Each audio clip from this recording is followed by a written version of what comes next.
ตัวนี้ให้หมดก่อนเดี๋ยวเลือกฝากไอ้ทำ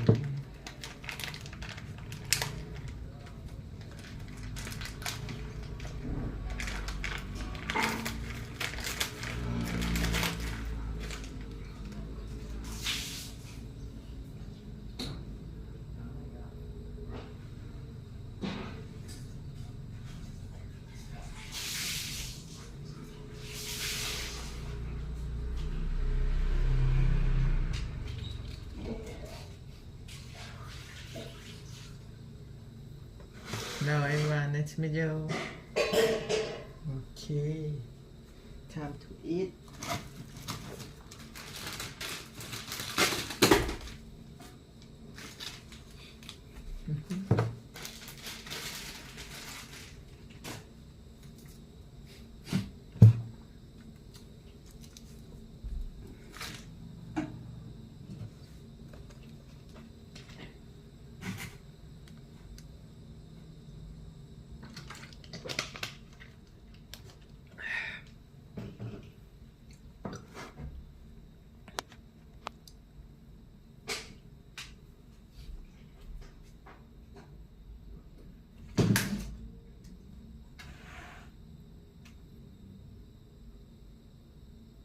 $59.97มีดจะไหนครับเราลืมไว้ตรงนอกตรงนั้นหน้าประตู ข้างนอกไปเหรอ นอกนี่อยู่ในตะกร้าเล็กๆเราเอาไปตัดอะไรเมื่อวานเราไปตัดต้นไม้ในตะกร้า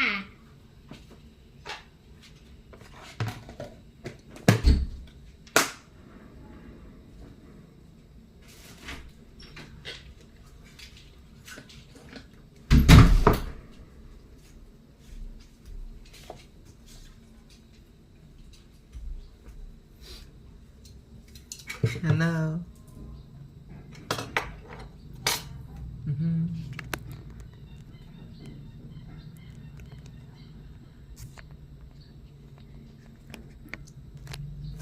Nice to meet you, everyone.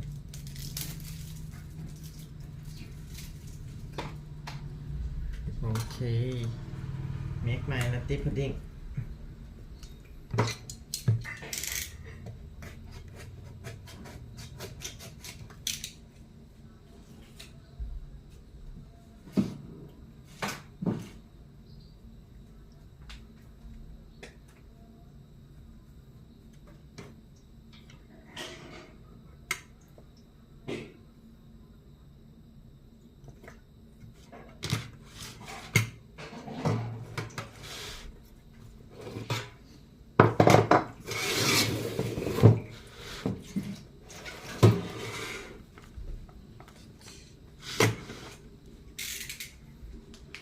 อันนี้ใส่ขยะได้ไหมเธออะไรกล่องไม่ได้ต้องใส่ถุงมันเป็นกระตุกกล่องเอาไว้ขายถ้าใส่ขยะนั่นเลอะถุง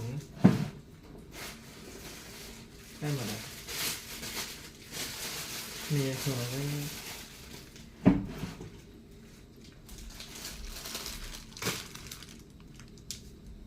ถุงดำเชียร์ก็ใช้ขยะได้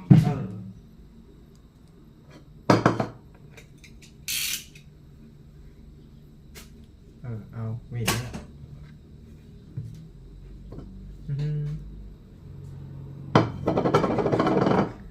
นัตตี้พุดดิ้ง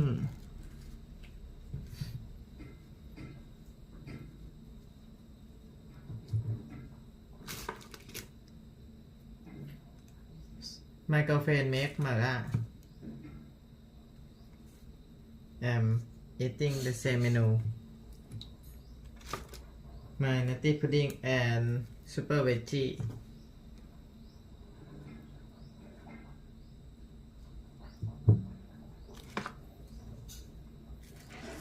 nutty pudding first you put milk and banana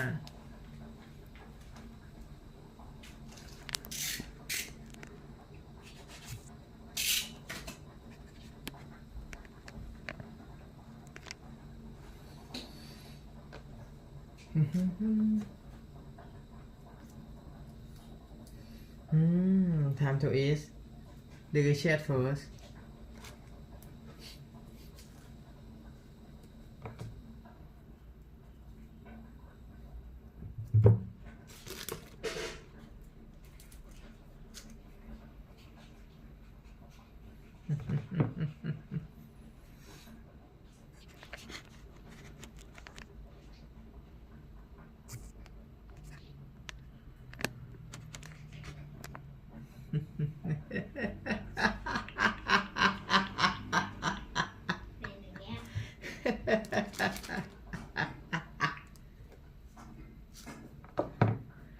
Wow, amazing, right? Conform all my set, everyone.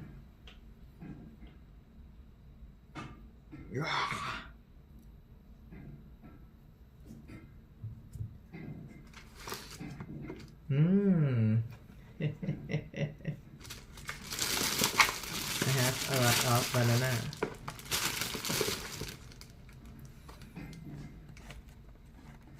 Okay.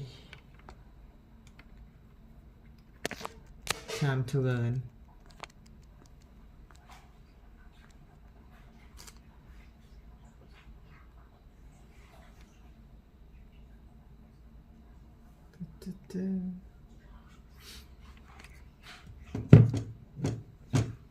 Nice to meet you, everyone. Hey, hello. Today is very amazing, and I just enjoy to have today.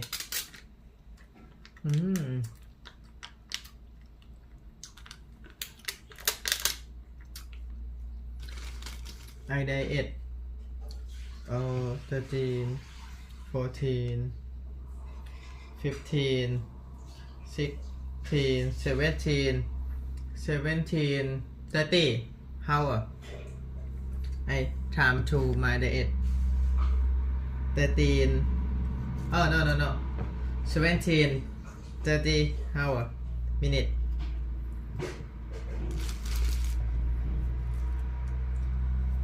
17 hours 30 minutes. Yeah.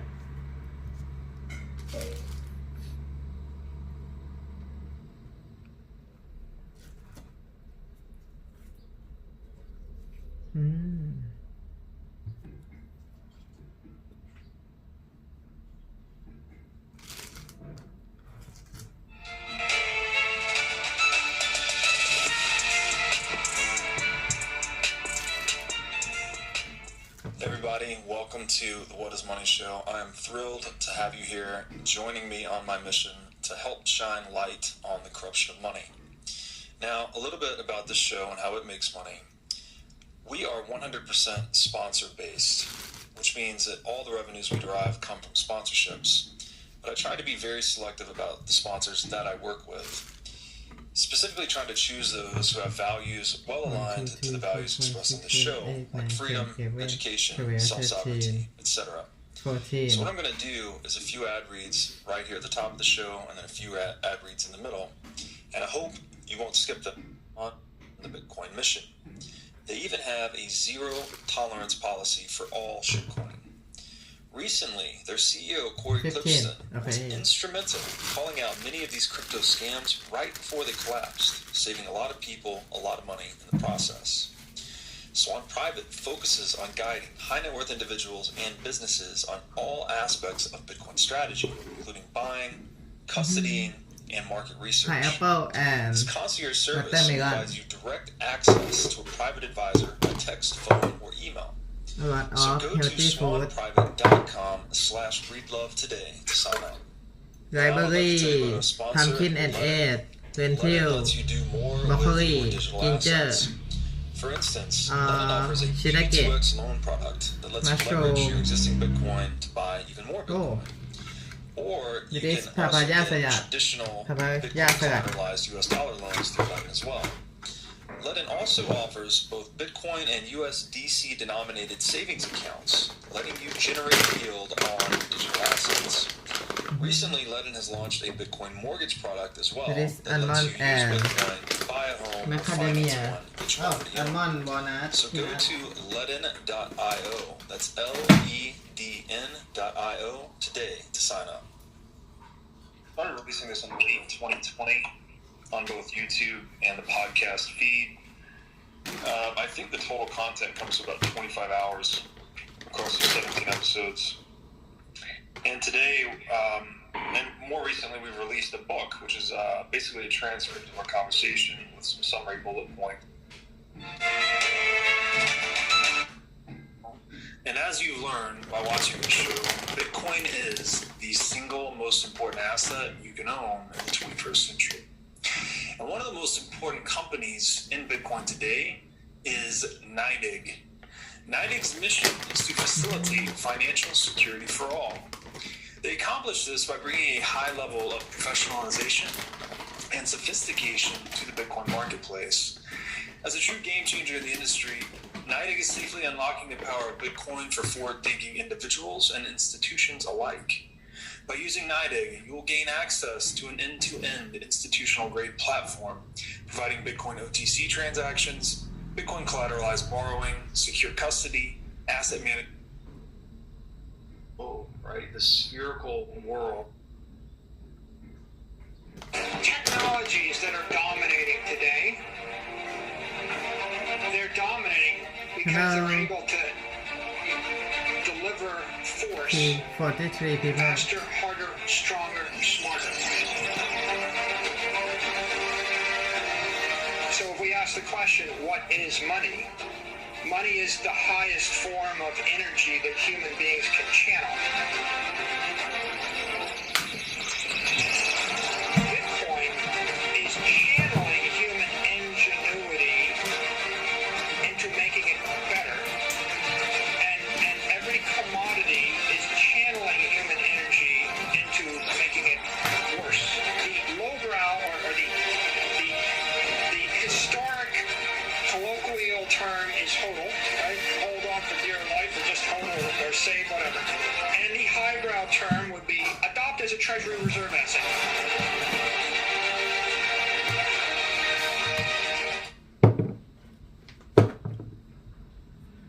Olive Hey oil. guys, this is Everyone. Robert Breedlove, and welcome to episode 2 of the Sailor series on the What is Money show. So in episode 1, we covered the rise of man through the Stone and the Iron Ages. So we went into ancient technologies, we talked about fire, we talked about missiles, and we talked about hydraulics facilitated by water.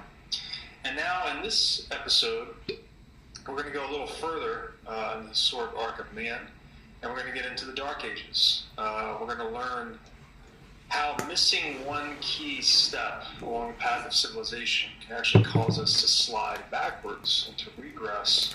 And that civilization is not a guarantee, right? It is something that must be continually pushed forward and maintained across time.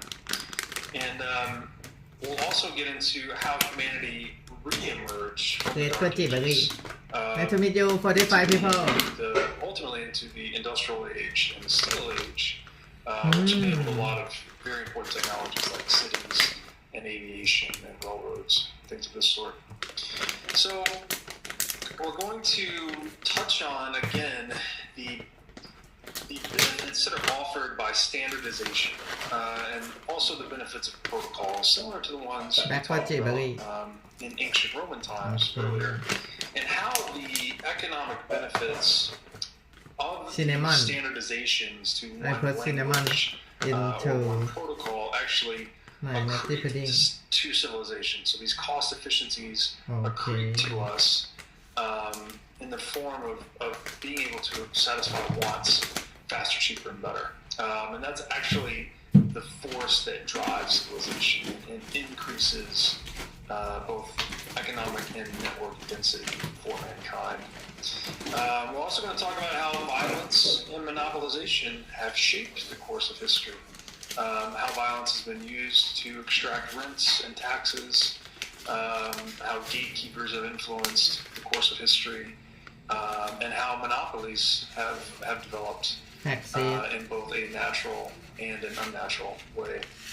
And then we'll also talk Look, about the packaged meat now, foods, how much of an influence that had on civilization, enabling us to store energy in a leak-proof container, and also how mankind's ability to eradicate some infectious diseases was such a huge boon to humanity in terms of increasing life expectancy. อย่าจับนะร้อนนะบอกไว้ก่อน Life overall.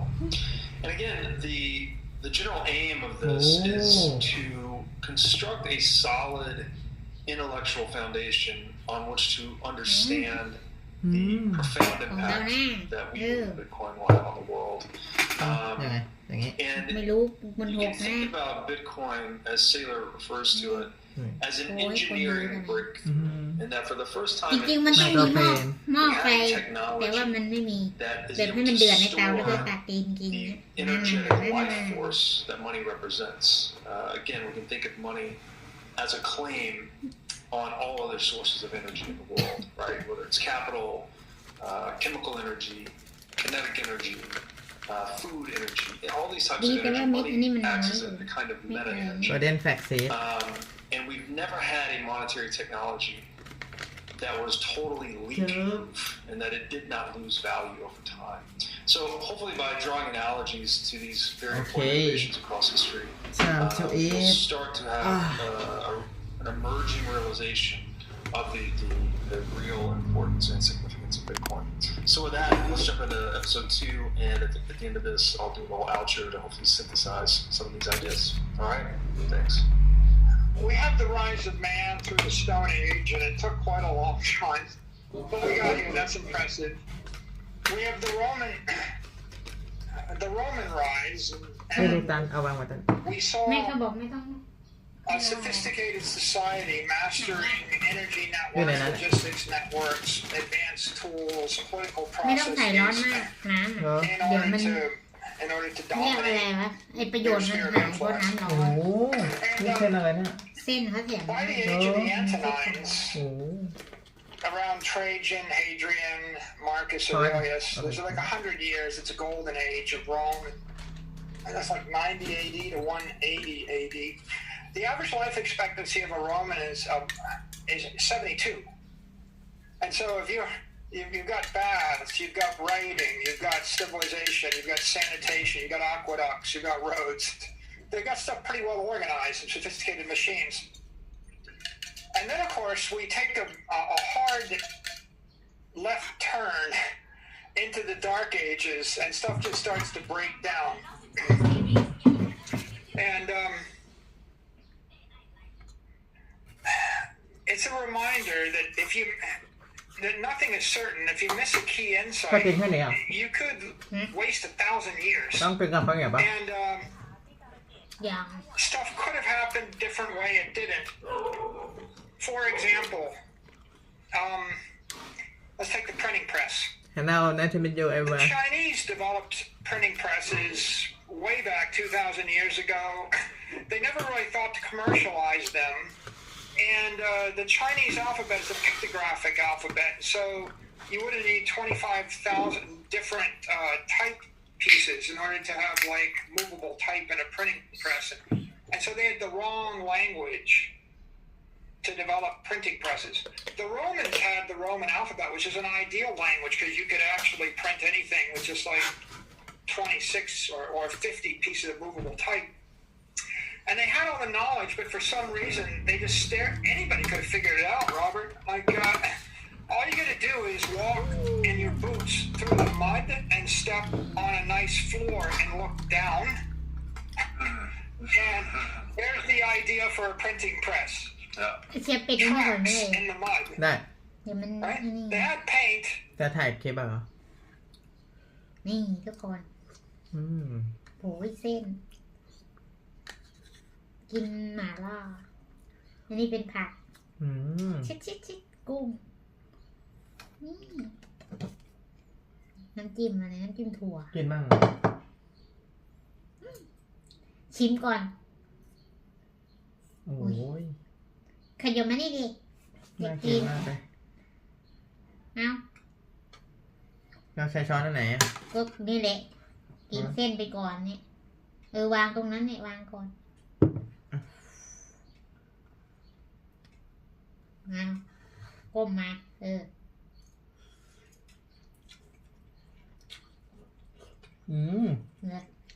อะไรนะ เส้นมันเดือด เหรอเส้นอย่างนี้แหละ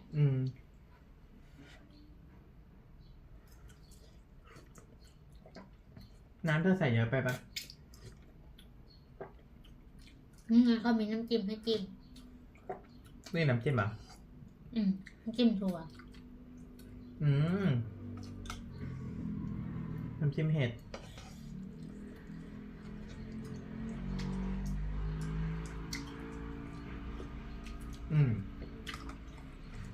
ก่อน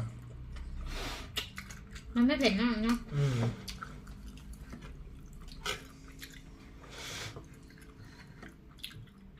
ก้อนนี้จานอะไรอ่ะ จานเรานี่แหละมาลองกิน ไม่ลองแล้วเหรอลองปะ ก็ลอง เสร็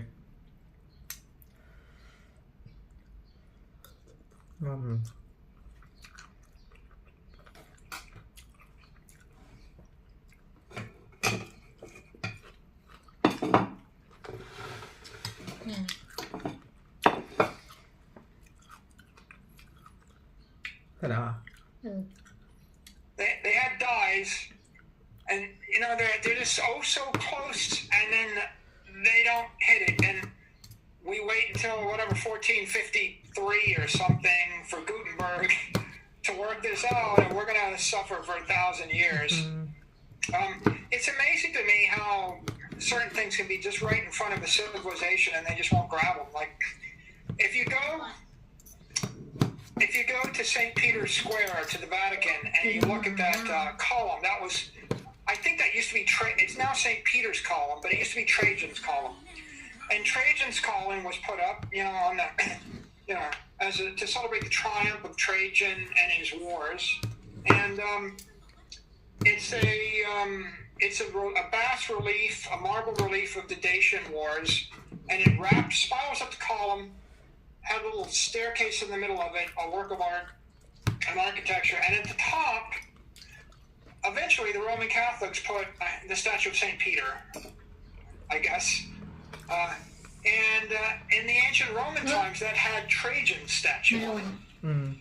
And Trajan is standing there in his imperial robes, and he's holding his hand up in the air. And do you know what he's holding in his hand? I don't know. He's holding the world, and it's round, Robert. He's holding the globe in his hand, and this is 100 AD. Fast forward 1400 years, and people think the world is flat. It's like the Romans knew the world was not flat. Right. And if they hadn't ripped his ดีแต่ลูกอันนี้ statue off มันมี the น้อยเราไม่ชอบ column ลูกอันนี้เยอะ 1,000 years earlier, or whenever they ripped it กระ off เทียมอ่ะ and buried it somewhere, they would have known the world was round. And it's so ไม่ใช่ ironic that you could learn and then forget ที่มันจะเหม็น such a basic thing. เมื่อก่อนเธอก็ทานมาก็ใส่จานอย่าง So นี้เหรอ that เธอละ is the อัน possibility นั้น of ซื้อตรงนี้ significant น้ำจิ้มอ่ะ civilizational regression เธอไลฟ์สดอยู่เลย if we ในวันนั้น ignore those learnings that we've มีน้ำเป็น accumulated นี้ over time. จะมีหัวเกมเจีย And you can go backwards, and you think, well, we've got it, and if we do this, we're going to leap forward into a new progressive era. But if we kill it at a pivotal point, maybe people forget it ever existed, like letting that fire go out. Yeah. I'll tell you another one that blows my mind. If you go to the Museum of the Native American อันนี้มัน Indian เป็นเต้าหู้ or Native American in Washington, ไม่ D.C., ใช่นะ and you walk around, you see there's an entire civilization. I mean, they're pretty much hunter-gatherers. And if you want to understand how hunter-gatherers lived, I mean, the American and Native Americans, the way they were when the Europeans showed up in America, is probably your best proxy for เค็ม what the Paleolithic man was, I guess.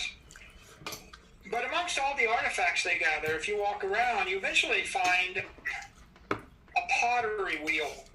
อันนี้อร่อยอยู่ And the pottery wheel, it's a wheel in เคี้ยว stone, กรึบๆ and it's มา got a beautiful piece of pottery And the sign says, glowingly, yeah, Native Americans had very sophisticated pottery and they knew how to mold clay and they used this pottery wheel to do it. And I look at the wheel เดี๋ยวเราไปเอาช้อนให้เทีย and ม I think, ช้อนเทียมนั้นมันรู้กระเทียมอ่ะ for 5,000 years, nobody in the entire continent thought to take the wheel and turn it this way and roll it. Right. Like, they knew a wheel. They knew a wheel was useful. Yeah. I give you the wheel, Robert, but they never invented the wheelbarrow. เอา They เข้าปาก never ได้อย่าง invented เงี้ย the เทียมไม่ต้อง wagon. เอาไปตัก There's มา no เติมอย่างนี้ rolling นะ stock anywhere in America. Incredible. And, you know, and so you're like, think about the consequences of that insight. Like, how is it possible that not a single person in the entire continent ever thought they might want to turn the wheel this way, up? Right. But it's such a profound idea. Right. And yet, you can go 1,000 years and not get that idea.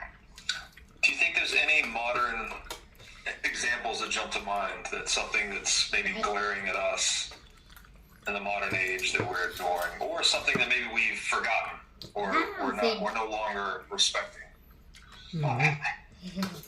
ไม่รู้พ่อกินบ้าง Robert, อืม the blockchain and Bitcoin is a wheel. It's I can use this stuff if I turn it this way, you know? It's like I take a couple of, they're not complicated ideas, you know? Public, pretty good privacy, private key encryption, hashing, Right. you know, like, no one of them on its own. I mean, they've all been sitting there, and someone says, well, what if I just ลืมซื้อน้ำจิ้มสุกี้ do that with it? I start this fire, and I rub two sticks together. Or maybe I just never think to rub two sticks together. This calls to mind your example of the Roman hierarchy as well, that because everyone knew they were being watched, right, it maximized their accountability and therefore their performance and competence.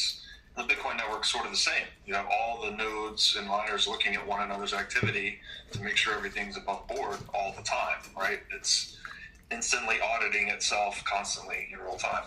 And you could say, right, the Romans were healthy as long as they kept tension and dynamism and this incredible competition in their ecosystem. And when they lost it, they lost their edge. And then, you know, when you look at the classic guns, germs, and steel type narratives, like the Europeans, they got hardened and tougher because they were always fighting with each other, and living with your animals made you tougher, and having people come through from Asia made you tougher, and you know, and as soon as you try to insulate yourself from those stressors, Right. then your civilization forgets how to do things, or never figures it out. Right. Taleb calls the stressors are the information, right? So you're actually cutting yourself off from the information flow that's driving your adaptation. So, yeah. So one way or the other, we meander through that, but it strikes me that it didn't have to last as long as it did. You know, that life expectancy plunges down to 30 years from 72 years. And in a world without technology, if you don't have aqueducts and sanitation and rules, like, don't bring your horse into the middle of the village because he's going to crap all over everything and he's going to get sick. Right? In the absence of all those orderly rules, then you have just a degradation of the human condition. And we started to crawl out with the Renaissance, and you know, like, what's interesting there, I think, is if you look at all the great cities in the world, all the great cities grew as nexus, as the central node of an empire. So Rome was the nexus of an empire. Carthage was the nexus of an empire. When they lose their empire, กินเต้าหู้แห้งที่เป็นไง they collapse. The only way มีอีกปะ you generate enough money นี่ไงก to ษัตริย์คน make ละ a ครึ่ง great city. But you have to scrape a tax off of all the energy, all the commercial value in a large เป็นไง place. อืม A fisherman cast a wide net to capture the fish. That's your empire. The Roman shtick มันก็ was, ตัวหัวเนอะ pay us 10% when it comes into Rome and 10% when it goes into the next port, and we'll take 20% of the value added, or maybe 30%, or whatever we're going to take, right? If you go into Venice เนี่ยเฮีย and you look around the Grand Canal, you see all these palazzos, they're all just warehouses. I bring a ship into Venice, I offload my cargo, and then it goes out the back and it gets barged up and down the canal, and it gets transshipped to a new อื ship. ม อัน In นี้มัน that world, คน each กิน ship มังสวิรัต ran กิ its นได้ route. ส่วนมาก Venice มัน to จะเป็นหัว Alexandria ส่วน was ผสม one Oh, trade what did route. it- Venice to Rome is another trade route. Venice to Istanbul is another trade route. You're at the มันไม่ค่อยมี nexus. เนื้อสัตว์อะ You're running these shipping networks. And of course, you got to bribe the guy in Istanbul, or maybe your son marries his daughter, and that's how you get to come in and out of Istanbul without getting murdered or getting your stuff stolen. And eventually, all the families in Venice intermarry. Like, I know you, you're my second cousin. That's how we don't cheat each other. And there's no way. You can't solve the traveling salesman problem. There's no way I can take a ship from Istanbul to Alexandria to Venice to Rome, to Ibiza or wherever I would go, right? Barcelona. Because I would basically get overtaxed or extorted in each port unless I actually was, friendly, right? Right. So the way that works is you have a hub and spoke system, and there's always one central city, and there's always one set of families or companies, and they intermarry, and they trust each other, and they just agree, I'm going to buy wheat for a nickel or for a dime in Alexandria. I'm going to bring it to Venice, and I'm going to sell it to you for 50 cents. ป้าเขาแล้วมาแล้ว You're going to take it to Barcelona and sell it for $1. Or, เนี่ย and you're going to pay On a a nickel in tax to On the a guy on the other end.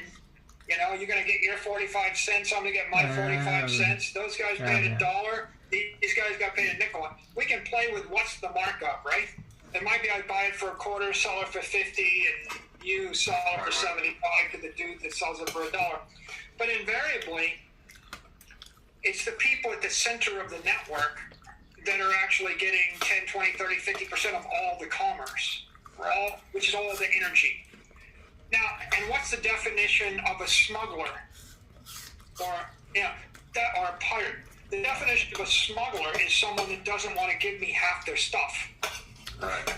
So, how do I stop that? I have to have a navy that goes to kill them. So you have the Carthaginian navy stopping smuggling so they can tax half the stuff. And that's why Romans can't. Carthago delenda est, right? So is it like Pliny the Elder or Cato? I forget which one said in every speech he gave in the Senate for 20 years, Carthago delenda est. Carthage must be destroyed. Why? Because two people can't shake down the same guy and half his stuff. There's nothing left. If I take half your stuff as a tax, I can't, it's like the tax wars. Yeah. The Carthaginians are taxing the shippers and the Romans want the money. So therefore, the Romans must defeat the Carthaginians. Now the Romans tax you, then they fall, and the Venetians rise. Now the Venetian navy controls the Med. Then you've got, you ever go to Venice, there's this great Renaissance painting, the Battle of Lepanto. And the Battle of Lepanto is when the King of Spain allies with the Pope from Rome, head of the Roman Catholic Church, and with the Doge of Venice. And those three navies fight the Turks, the invading Muslims from Istanbul. And they beat them. And it's the triumph of Christendom. but it gets you thinking about why were they all killing each other in the first place over the Med? And you realize it's because they're fighting over control of the mercantile network. Right. And then the next interesting observation is, you've heard the word Roman Catholic Church, right? You ever heard the phrase Venetian Catholic? I don't think so. There was a time when the Venetians terminated the Catholic Church in Venice. The Catholic Church in the entire Venetian Empire didn't terminate with the Pope in Rome. It terminated with the Doge in Venice. And so that means all tithes, right, all due goes to Venice and stops. You can't have an empire unless the person at the top of the empire is also in control of the religion. Because if you don't control the religion, then someone else takes half your money. You see, it's all about energy flow, and the energy is flowing.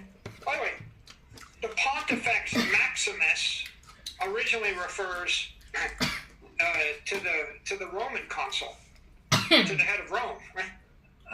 Augustus Caesar was the Pontifex Maximus. So the Romans had it. Eventually, the high priest. Right. So the high priest, the Roman consuls were the high priest of Rome for 700 years. If you're elected general, you're also the priest. You run all the religious ceremonies. They didn't separate those two. And so the church and the mercantile empire and the power to tax migrates from Rome to Venice. น้ำมันมันติดมือนาน When did Venice start to เราล้าง decline? หลายรอบ When they lost control of the น้ำมันที่เราไป the เติม church. มันหก At เดื the อน end of the day, they start ไม่ติด sinking because Lang lại you rồi, lên can't phải có bụng, afford cái to này cái maintain those buildings. You know, you can't afford to maintain 100-story buildings in Manhattan unless you're at the center of a financial empire. Right. I have to basically buy your bonds for 68 cents on the dollar and sell them at 82 cents on the dollar. Cut the difference. Right.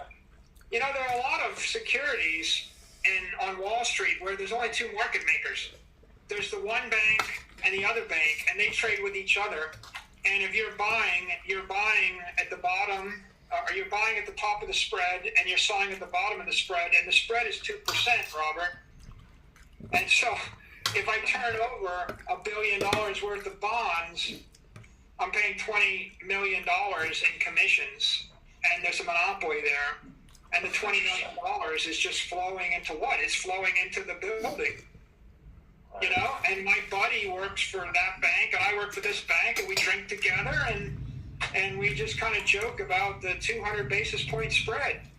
Interesting. So it's these groups sort of competing to be the head gatekeeper in a way, right? But to preserve that gatekeeping, it's intimately connected to the church control of religion, I guess you might say. So does this somehow connect the actual connections between money and religion? Like even today we have In God We Trust on the U.S. dollar bill. It takes us to the Reformation. By the way, if you go to Amsterdam is the city of canals. It's a big distribution. If you've ever seen a distribution center, มันเหมือนในกลิ่นพวกมาม่าที่เรากินมาม่าจีนในรถทัว trucks ร์ come นะ in one side. It goes through a very complicated นั่นน่าจะอาหารจีน conveyors. อ่ะ It ส่วน goes มัน on ไม่ the เผ็ด other มัน side. ชาปาก These trucks come from the manufacturers. Those trucks go to the stores or the locales, and this distribution ถ้าเผ็ด center มันต้องมาม่าโอเค a maze of conveyors. Amsterdam's that, but it's that for barges before we have machines. มันนั่นคือสูตรจีนแต่ว่าคนไทยชอบกินก็เลยมาทำเป็น That's what every great mercantile. That's what they did in every mercantile center. And when you get to Martin Luther's time, you realize one of the key drivers is there's no way that we can rise or elevate our civilization if we have to send all of our money to Rome. Right. You see this struggle throughout medieval history. William the Conqueror had that struggle. You see the struggle of the Northern European German nobles, and then of course it punctuates itself with Henry VIII, who eventually forms the Anglican Church. So he could be the Pontifex Maximus, And if the church terminates with the King of England, they don't have to ship any money, อะไรก็ไม่เป็นครับ down to Italy, nor do they have to ask permission to change their alliances and get married and do what they will. It's useful to have God on your side. It's always been useful. And so that drives a lot of stuff throughout the Renaissance, and it drives you can say that Northern Europe broke off from the Roman Catholic Church for religious reasons, or you could say the Northern European powers that be created the religion for political reasons and economic reasons to break off from the Roman Catholic Church. But either way, it's kind of a triumph of history that everybody's forgotten that there used to be lots of. Why do they call it Roman Catholic if there weren't other Catholics? How many different branches of the Catholic Church do you think there were? Like 1,000. There could have been a lot. They just kind of coalesced over time. But here's the general principle. Everywhere on earth where you see a big city, it was the center of an empire. Paris, London, Hong Kong, New York, Venice, Rome. Everywhere. And by the way, everywhere where you see a city that's fallen upon hard times, that's been destroyed, its empire lapsed. Carthage, Troy, right? You could name them on and on and on, right? Yeah. Venice had an empire, lost an empire. And that's because you can't physically create this kind of economic density. Right? You go to Paris and you look at the Cathedral of Notre Dame and you look at how much human effort went into creating Notre Dame. There are people that are selling postcards and bottled water in the shadow of Notre Dame Cathedral, making money off of tourists, where the guys inherited the concession from his father's father's father's father's father's father's father's father's father's father's father. And if you go back 10 generations, the concession was 700 years old. Okay, they're living off of the vestiges of an empire long past. Yeah. And now the question is, what are the empires of the future? Where did they form? จะชอบ And that takes us really to เอาพวกนี้ปะ the Steel Age, the 19th century, the robber barons and the like, and you can see with shipping networks, those canals gave way to free ports and eventually gave way to container เล่นกับ ships. อาหารอะ And container ships totally remade everything, and they shifted power to Singapore and Hong Kong and companies like Maersk. And ultimately, it's a low energy, it's a componentized way to move things around. The most efficient way to move anything on Earth is modern containers. By the way, the biggest rage in technology and servers today is containerized software via Kubernetes and Docker, which is the same principle as put all your stuff in a container ship, and the container goes onto a ship. They've got standard loading facilities into a port. They've got standard train cars and standard trucks. Everything นี่เสียงหมาล่า standardized. นี่ไปทำเป็นยา And ชา the cost and the transparency of that was cut maybe by an order of magnitude with that innovation. Right. Standardization once again. เฮ้ย So I have a question about the empires that we've discussed กินเม็ดๆน่ะ เออ เหมือนไอ้วันนั้นอะ Ostensibly, the purpose of an empire like this is to มันเยอะอยู่ไง basically แต่ว่าเราไม่ preserve เคี้ยว the walls of the city, protect the peace, honor private property rights within that dominion, right? Enforce contract law, ensure that there's a non-violent means for dispute resolution, such that commerce can be conducted fluidly. And you mentioned the empires of the future. This is something I think about a lot, is that we've always needed this monopolist on violence to sort of honor private property rights within their jurisdiction. But another really interesting aspect of Bitcoin is that it's the first private property right that is agnostic of government completely, right? You don't need government to enforce your right to your private keys. It's like holding physical gold or any other bearer instrument. So I wonder how much that plays into the relevance of an empire in the historical sense, kind of going into the future. Well, I guess, yeah, traditional empires are producing security. The number one export of the United States is security. Like, literally, I can live in Miami Beach and I don't worry about someone shooting me across, the intercoastal waterway. And if I was in certain other parts of the world, I'd have to be surrounded by 100 bodyguards, right? So security. They have that saying about Genghis Khan. They said when the Mongols controlled all of Asia, a virgin could have ridden from one end of the empire to the other with a pot of gold on her head and not be molested. มันจะหิว The Mongols weren't screwing around either. You intercept their mail. If anything gets stolen, anybody gets hurt, they show up with an army and they murder everybody for 100 miles in every direction. ขนาดเราไม่ได้กินเรายังราคา Don't F with the system. Right? Now, most of these empires, they generally provide this kind of security for their citizens.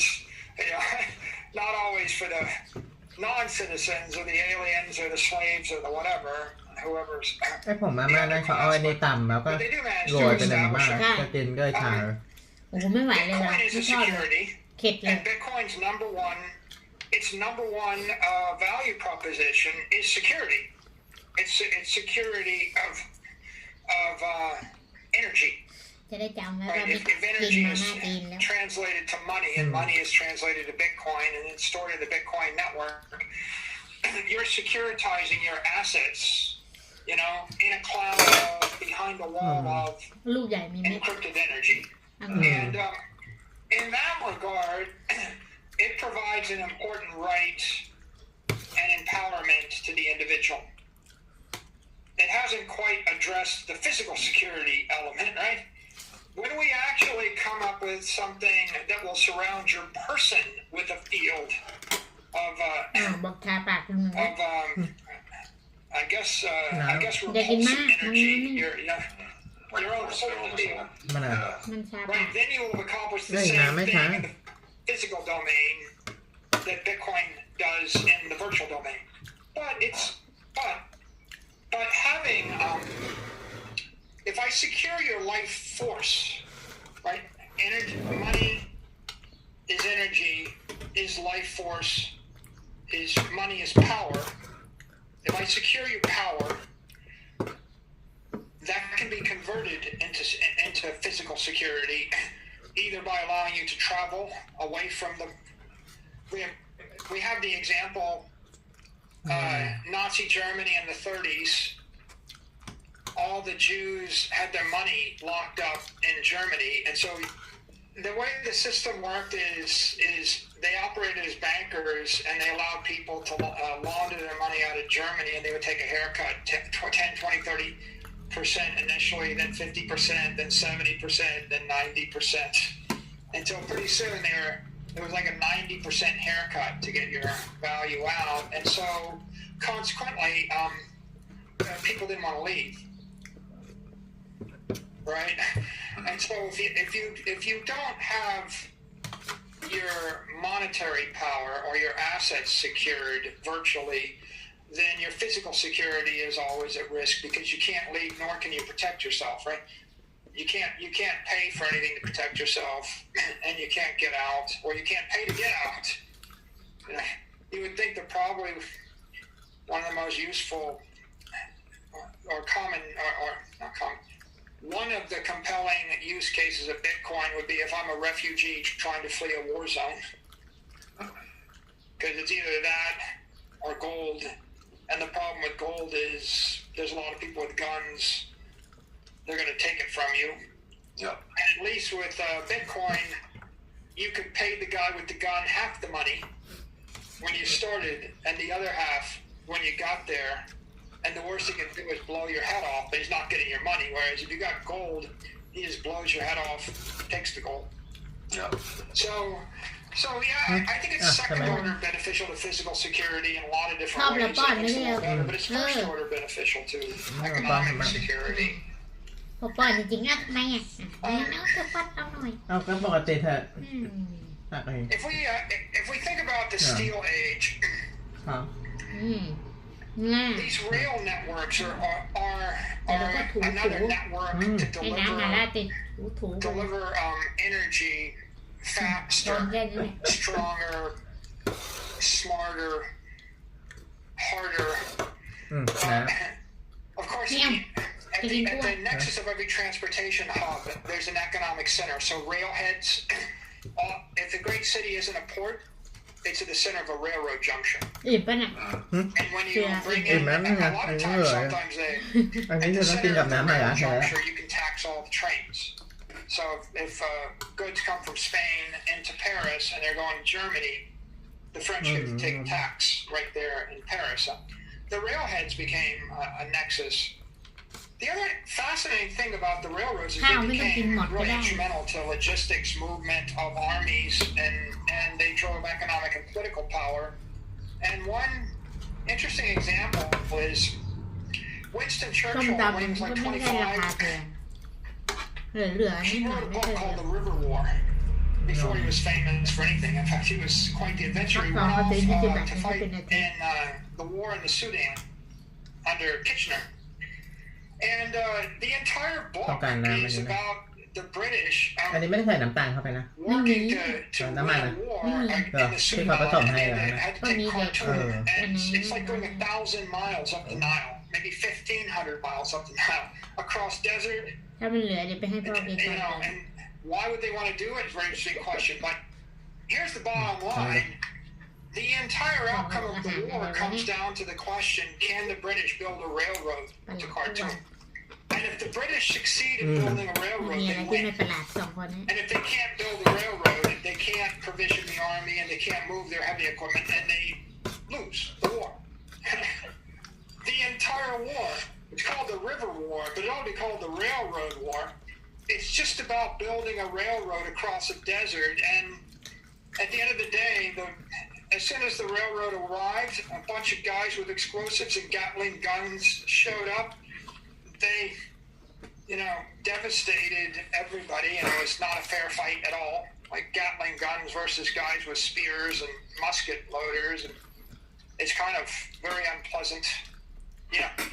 If you read it through the modern view, it doesn't necessarily leave you a good taste in your mouth, but it's a reminder that a lot of times the difference between winning and losing and living and dying is do you have railroads.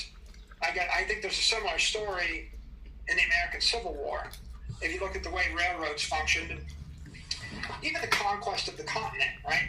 The Union Pacific Railroad, and once the railroad crossed the continent, it's manifest destiny. The United States was going to dominate. Without that railroad, was it 1,000 times more expensive to move stuff overland? Right. Yeah. Like, Google is, they're very good at saying, we don't do anything else that's going to be 10x or 100x better. I mean, so that's a Silicon Valley trope. ดูแล้ว Don't bother to do it unless you're going to have a breakthrough that's 100x. And well, all these things were 100x better. But a railroad, เพื่ take อ for เราให้ granted, นี่เรียบร้อย could be, I give you 5 tons of stuff, carry it from New York to California, count the amount of energy it's going to take you. Now put it on a railroad car. Try เคยได้กิน again. นิดเดียว You think that's not faster and stronger? ขอให้มันมีผลไม้อะไรนิดหน่อยเงี้ย 1,000 times stronger? Something like that. Orders of magnitude. And that takes us to John D. Rockefeller, right? And before Standard Oil comes along, ถ้าหิว people เราจะ are ตำส้ม actually ตำใส่กุ้ง hunting whales. They're getting in wooden ships, chasing around the Indian ไม่ Ocean มี to รส kill a ชาติ whale, อย่างนั้นจืด boil ชืด down his blubber, make kerosene, and burn a lamp. Yeah. Not a very efficient way to gather energy. So then along comes oil, and oil is 1,000 times more efficient way to get energy. And what Standard Oil was it was first an energy producer, but it was also an energy storage device. It's a battery, right? Because the best way to store energy is put it in a tank. It was also an energy network. Standard Oil they bought up all the. They didn't actually buy the fields. They bought the refineries. They refined the oil. They stored the oil. They bought up all the tanker cars. They bought up all the tanker ships. They locked down all of the networks, and they basically had an energy network. They actually had guys driving around with carriages to deliver, their energy to every single retail store. They had retail distribution. They would even give away the furnaces to sell the energy. They did a Jeff Bezos thing. Amazon Prime. People think Jeff Bezos invented it. He didn't invent it. If you read the biography of John D. Rockefeller, Rockefeller invented it all. He did it all. He gave away the razors to sell the razor blades. yeah He's the first guy to realize that, by the way, that ถ้าไม่มีหนวดเลย you have to form a cartel, you have to form some kind of understanding of scarcity. If there's no scarcity, there's so much volatility. ถ้าผมขาวอย่างเดียวอายุไม่มากแต่ถ้าหนวด The ขาวไปเรื่อย market is แย้มอายุมากเลย chaotically destructive.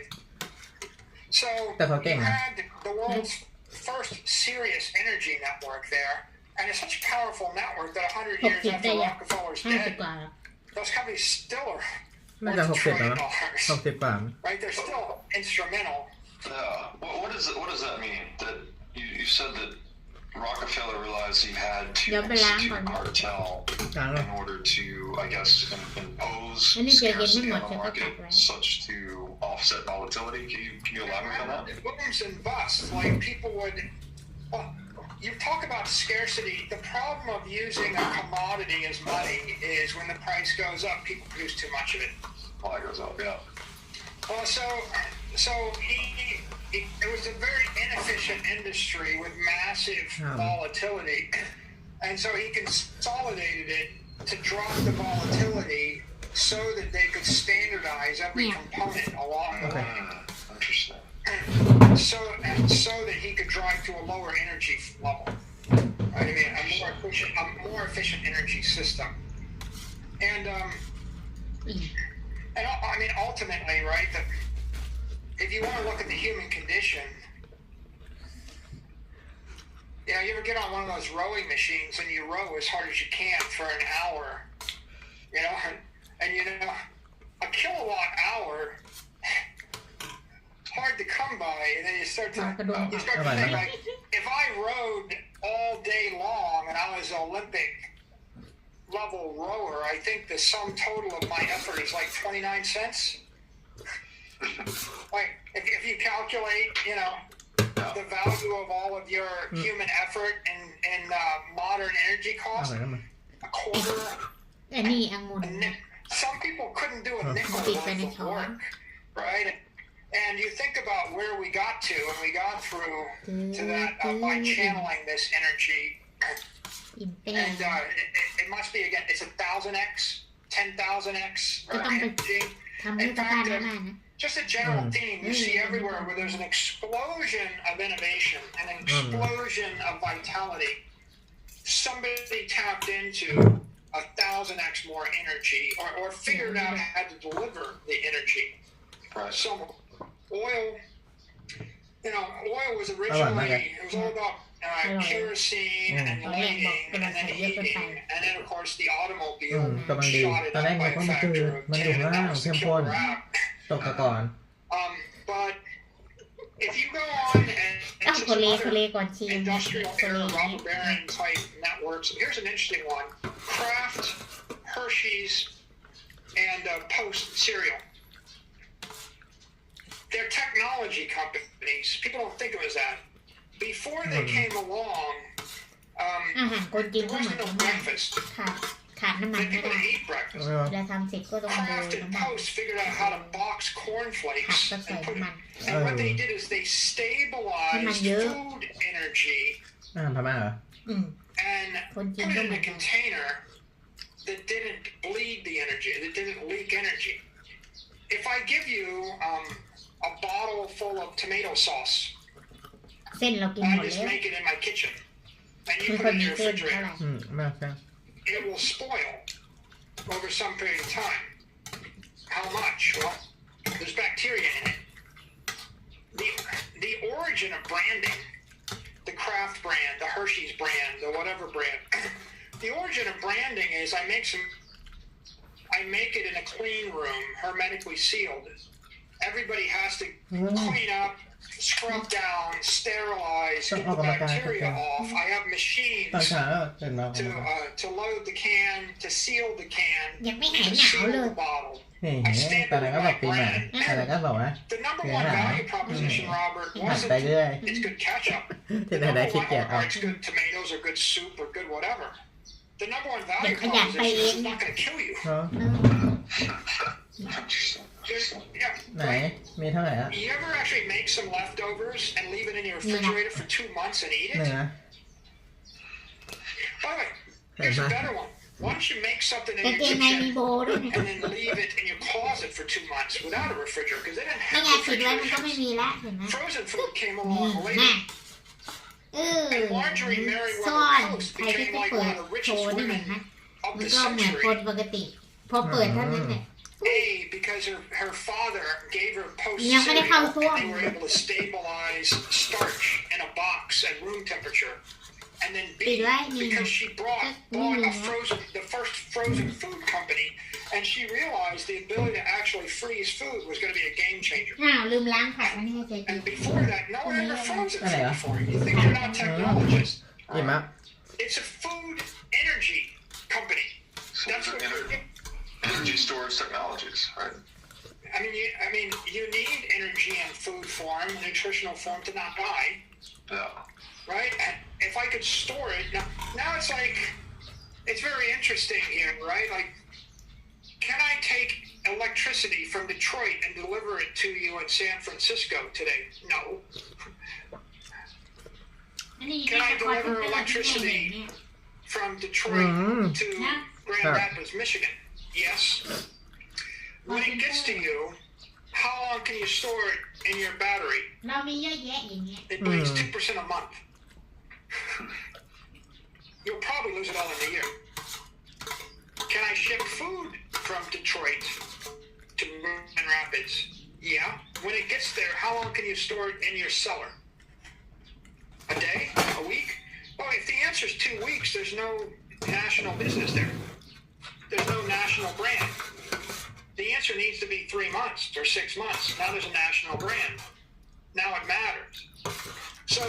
So these guys that were launching these businesses, they were really launching clean room manufacturing จะเข้าไปก่อนจะลองท plants เจ๊เข็ดแล้วก็ that เข็ดแล้ว captured energy or something of value. They were a store of value, Robert. Well, store of value that would not decay or bleed due to bacterial infestation or spoilage. And because of that, the brand became important. Just like the standard brand was important. The kerosene's not going to explode. It's clean, right? Yeah. Is the gasoline clean? Is the ketchup clean? You go to Hershey's, Pennsylvania. They got a factory. It's a work of art. If you know, it's more complicated than most computer programs. They wrote a computer program in steel. It's like, don't F that up, right? There's no version 2 coming. Write your program in an analog computer welded in steel that takes up a football field. That's what they did. And in one end goes like milk and eggs and, and Yeah. and out the other end comes like boxes of chocolate bars, 50,000 an hour. And it's not just they come out perfectly uniform. It's they come out without bacteria in them, and you can put them on a shelf, and they won't make your kids sick. Right. And therein is the rise of all of those CPG companies. It's interesting. I love the perspective you have on all investment being an investment in technology, because that is what we are doing, right? We are making tools, protocols, technologies that basically improve our productivity, and that's how we advance. It's sort of layers of these innovations on top of one another, such that basically every business is a technology business. I think that's a very unique insight I'd never heard before. And then I think the other thing is the interesting connection between this hyper sanitation, right? To really make sure there's no bacteria or anything that could cause harm to the user of energy, to the eater of the food. how the hypersanitation is connected to the preservation of the food or the energy store, and it seems to somehow kind of mirror Bitcoin in a way that it's got a hyper sanitary ledger, right? There's never any errors in the blockchain whatsoever, such that it preserves its sanctity maximally across time. Like it's the best preservation technology of value because there's no detritus in it, I guess you could say. The best branded asset in the history of the world. Right, exactly. Maybe it's the first time someone came up with a way to cryptographically brand a security. Yeah. Which is an interesting idea. Yeah, now, with regard to businesses, I would say that all of the great businesses, the growth companies, Okay, everyone, see you. were all technology companies in their time, and eventually, and almost by